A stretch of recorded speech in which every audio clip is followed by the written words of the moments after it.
First up tonight in campaign 2020, it is Super Tuesday, and it could be a defining day in the Democratic presidential race. Millions of Americans are heading to the polls right now. You see on this map 14 states plus a U.S. territory. The remaining candidates, Bernie Sanders, Joe Biden, Elizabeth Warren, and Mike Bloomberg, plus Tulsi Gabbard, are going after more than 1,300 delegates today. That's more than one-third of all the regular delegates who will help decide the party's nominee coming in July. Channel 3's Dennis House is live for us right now in Springfield, Massachusetts, where the voting has been going on all day there. Hi, Dennis.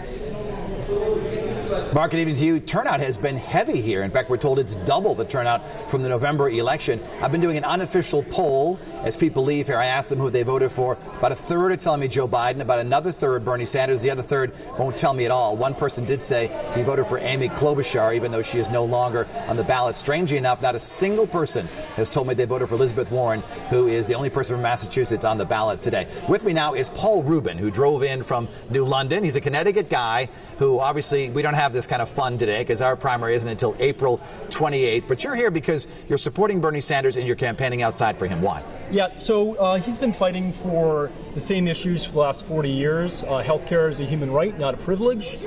Raising minimum wage, fighting for public education. And so he's been fighting for all these issues that really affect working families more than anyone.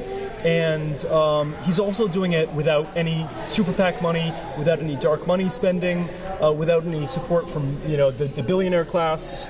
Paul, as you know, he couldn't beat Hillary Clinton 4 years ago in the Connecticut primary. Do you think he'll have better luck this year, and why? I definitely think so. So a lot of people didn't know who Bernie Sanders was 4 years ago, didn't know exactly what he stood for, didn't understand some of the policies that he was advocating for.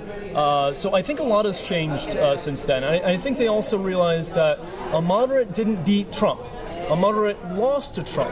And I think some people are realizing, well, maybe it's time that we actually paid attention to someone who has been fighting for working families for 40 years. It's a little lonely outside. You're the only campaiign worker outside with a sign. Oh, I'm actually not a volunteer. Yes. I'm a volunteer. But you're the only one out there. And there's no other candidate. I actually wasn't. There was a friend of mine who is also a Bernie Sanders supporter who is also out there with me. Ironically, there was one person who I actually canvassed today who came out with us after she voted and was poll standing with us afterwards. So there were actually three of us. Paul Rubin, a dedicated Politico here in Springfield, Massachusetts tonight. Voting goes until 8 o'clock, although we should start getting some results from some of the earlier states when their polls close at 7 o'clock, namely, I believe, Virginia and Vermont. Reporting live in Springfield, I'm Dennis House, Channel 3 Eyewitness News. Mark, back to you. Okay, they are passionate, Dennis, that's for sure. Thank you.